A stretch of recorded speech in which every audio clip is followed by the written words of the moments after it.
নমস্কার সুধী প্রিয় দর্শক, ভোরের আলো ইউটিউব নিউজ চ্যানেলে আপনাদের সবাইকে স্বাগত। সুপ্রভাত। আজ ৩রা সেপ্টেম্বর মঙ্গলবার। এই মুহূর্তে আবহাওয়ার সবচেয়ে বড় খবর। নতুন করে আবারও নিম্নচাপের পূর্বাভাস জারি করল আবহাওয়া দপ্তর। আগামী ৫ই সেপ্টেম্বর নাগাদ আবারও বঙ্গোপসাগরে নতুন করে একটি নিম্নচাপের সম্ভাবনা তৈরি হয়েছে।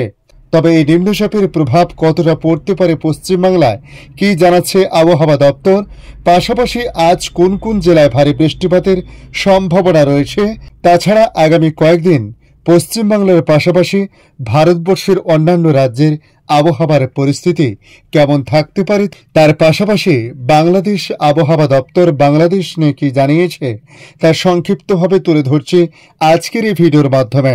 দেখে নিন আজকের লেটেস্ট আপডেটে কি জানিয়েছে আবহাওয়া দপ্তর। বৃষ্টি কমতে গরম ও আর্দ্রতাজনিত অস্বস্তি শুরু হয়ে গিয়েছে দক্ষিণবঙ্গ জুড়ে। আপাতত উত্তর ও দক্ষিণবঙ্গে বৃষ্টি কমই থাকবে। তবে এরই মধ্যে আগামীকাল শুধুমাত্র বুধবার উত্তরবঙ্গের 4 জেলায় ভারী বৃষ্টির পূর্বাভাস দেওয়া হয়েছে। তবে মাঝে মধ্যে মেঘলা আকাশ থাকলেও রোদের দেখা মিলতে পারে আজ দিনভর, এমনই ইঙ্গিত আবহাওয়া দপ্তর জানিয়েছে। আগামী 5ই সেপ্টেম্বর নাগাদ পশ্চিম মধ্য এবং সংলগ্ন উত্তর পশ্চিম বঙ্গোপসাগরে একটি নিম্নচাপ তৈরি হতে চলেছে, যার প্রভাবে দক্ষিণবঙ্গের পাশাপাশি উত্তরবঙ্গেও ভারী বৃষ্টিপাত হতে পারে বলে প্রাথমিক রিপোর্টে জানিয়েছে আবহাওয়া দপ্তর। তবে উত্তরবঙ্গে আগামী 7 দিন কিরকম আবহাওয়া থাকতে পারে সে বিষয়ে আবহাওয়া দপ্তর জানাচ্ছে। আগামী 5 থেকে 7 দিন সবকটি জেলাতে হালকা থেকে মাঝারি বৃষ্টি হতে পারে। গতকালের তুলনায় আজ বৃষ্টিপাত কিছুটা কম থাকতে পারে। আজ বৃষ্টিপাতের সম্ভাবনা রয়েছে দার্জিলিং, জলপাইগুড়ি, কালিম্পং এই জেলাগুলোতে বজ্র বিদ্যুতের পূর্বাভাসও দেওয়া হয়েছে। এদিকে আজ বজ্র বিদ্যুৎ সহ পূর্বাভাসের সম্ভাবনার কথা জানানো হয়েছে আলিপুরদুয়ার, কুচবিহার ও উত্তর দিনাজপুরে। আগামীকাল বুধবার ভারী বৃষ্টি হতে পারে দার্জিলিং, জলপাইগুড়ি, কালিম্পং এবং আলিপুরদুয়ারে। সঙ্গে উত্তরবঙ্গের সবকটি জেলাতে বজ্র বিদ্যুৎ সহ বৃষ্টিপাতের পূর্বাভাস দেওয়া হয়েছে। আগামী বৃহস্পতিবার ভারী বৃষ্টি হতে পারে শুধুমাত্র দার্জিলিং জেলাতে। তবে আমরা দক্ষিণবঙ্গের দিকে তাকালে যেটুকু জানা যাচ্ছে, আগামী 5 থেকে 7 দিন দক্ষিণবঙ্গেও বিক্ষিপ্ত বৃষ্টিপাত চলবে। আবহাওয়া দপ্তরের পূর্বাভাস অনুযায়ী আগামী 7 দিন সবকটি জেলায় হালকা থেকে মাঝারি বৃষ্টিপাত হতে পারে। আজ এবং আগামীকাল অর্থাৎ মঙ্গলবার ও বুধবার আপাতত কোথাও ভারী বৃষ্টিপাতের কোনো পূর্বাভাস নেই দক্ষিণবঙ্গে। বজ্র বিদ্যুতেরও কোনো পূর্বাভাস নেই। তবে আগামী বৃহস্পতিবার নাগাদ বজ্র বিদ্যুতের পূর্বাভাস দেওয়া হয়েছে উত্তর 24 পরগনা, দক্ষিণ 24 পরগনা, পুরুলিয়া, পূর্ব বর্ধমান, পশ্চিম বর্ধমান, বীরভূম, মুর্শিদাবাদ ও নদিয়া জেলাতে। কলকাতার ক্ষেত্রে বলা হয়েছে আগামী 24 ঘন্টায় কলকাতার আশেপাশের এলাকাতে আকাশ অংশত মেঘলা থাকবে। কোনো কোনো জায়গায় হালকা বিক্ষিপ্ত বৃষ্টিপাত হতে পারে। তবে বজ্র বিদ্যুতের পূর্বাভাসও দেওয়া হয়েছে।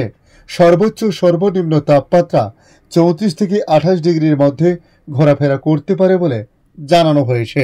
এদিকে ভারতীয় আবহাওয়া দপ্তর জানিয়েছে নিম্নচাপের কারণে আগামী 12 ঘন্টায় ভারী বৃষ্টিপাতের সম্ভাবনা রয়েছে। অন্ধ্রপ্রদেশ এবং তেলেঙ্গানা সহ দক্ষিণ ভারতের বেশ কয়েকটি রাজ্য আজ ভিজতে পারে। তবে কেবল দক্ষিণের রাজ্য নয়, দেশের অন্যান্য বেশ কয়েকটি রাজ্যেও বৃষ্টিপাতের সম্ভাবনা রয়েছে।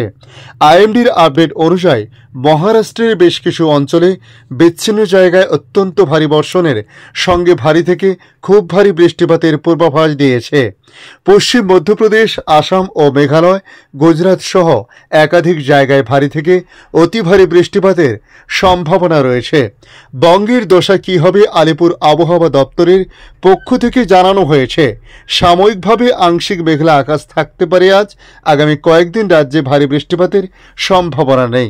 তবে বিক্ষিপ্তভাবে 2-1 জায়গায় খুব হালকা বৃষ্টি অল্প সময়ের জন্য হতে পারে বলে জানানো হয়েছে। আজ 29টি জেলায় বৃষ্টির সতর্কতা জারি করেছে আবহাওয়া দপ্তর। 1 সেপ্টেম্বর থেকে রাজস্থানে আবার সক্রিয় হয়েছে মৌসুমী বায়ু। তাই গত 24 ঘন্টায় চিত্তরগড়, যোধপুর, পালি, রাজসামনদ, শাহাপুর, সিরোহি এবং ভিলওয়াড়ায় ভারী বৃষ্টি হয়েছে। ভারী থেকে অতি ভারী বৃষ্টিপাতের সম্ভাবনা রয়েছে পশ্চিম মধ্যপ্রদেশ, আসাম এবং মেঘালয়। গুজরাটের বিভিন্ন অঞ্চলের বিভিন্ন জায়গায়, উত্তরাখণ্ড, পূর্ব রাজস্থানে বিচ্ছিন্ন জায়গায় ভারী বৃষ্টিপাতের সম্ভাবনা রয়েছে।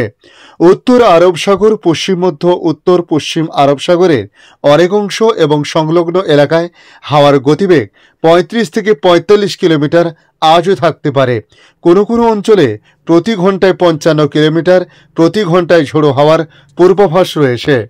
এদিকে বাংলাদেশ আবহাওয়া দপ্তর তাদের আপডেটে জানাচ্ছে, চলতি সেপ্টেম্বর মাসে দেশের উত্তরাঞ্চল, উত্তর পূর্বাঞ্চল ও দক্ষিণ পূর্বাঞ্চলে মৌসুমি ভারী বৃষ্টিপাতজনিত কারণে কতিপয় স্থানে স্বল্পমেয়াদী বন্যা পরিস্থিতি সৃষ্টি হতে পারে বলে জানিয়েছে আবহাওয়া অফিস। দীর্ঘমেয়াদী পূর্বাভাসে বলা হয়েছে, এ মাসে দেশে স্বাভাবিক বৃষ্টিপাতের সম্ভাবনা আছে। এ সময় বঙ্গোপসাগরে 1 থেকে 2টি বর্ষাকালীন লঘুচাপ সৃষ্টি হতে পারে, যার মধ্যে একটি মৌসুমী নিম্নচাপে পরিণত হতে পারে।